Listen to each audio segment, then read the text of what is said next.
And now, sports coverage you can count on with Sports Director Nolan Knight. A little magic in the Music City. That's what the Auburn Tigers were hoping for in their matchup against the Arkansas Razorbacks. A win would mean that their dreams of an SEC tournament championship are still alive. A loss would leave them a little nervous come Selection Sunday.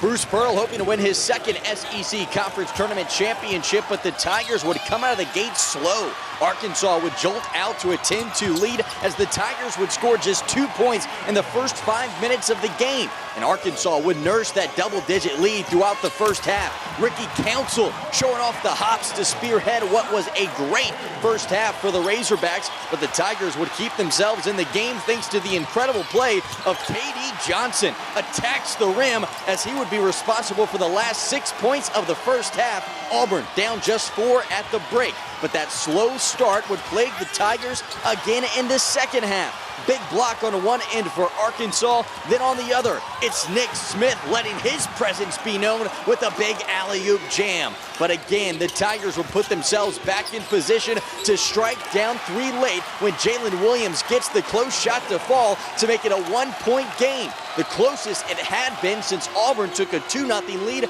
to start the game. Then moments later, they would take their second lead of this matchup. Allen Flanagan drives to the rim for 2 of his 15, but the Razorbacks would take it right back. Nick Smith from the baseline. That goes. Arkansas back in front. And I knew I was going to call timeout to set up a 3-ball if I couldn't get the quick 2. And we didn't get a quick 2. And we got a good look.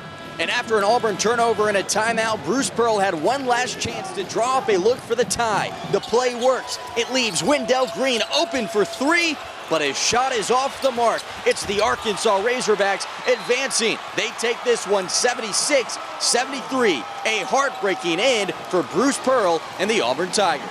And just tell them, look, there are 260-something teams that are done and aren't playing in this tournament. And Auburn is one of the teams that's playing for a national championship. So I told them, I was proud of them. They put themselves in that, in that position. The Alabama Crimson Tide, they had the day off as they waited to see who their quarterfinal matchup would be against, and they knew it was going to be against the winner of this game, Mississippi State and Florida. And man, did these two teams battle it out for a chance to play the regular season champs. The Bulldogs would build a pretty big lead in regulation, but the Gators wouldn't go away. Myron Jones late in the second half, the go-ahead to send this one into overtime, but in the extra period, Mississippi State wouldn't be denied. How about Sean Jones Jr. with the alley-oop jam to put the staple on this one? They sneak out a win over Florida 69-68.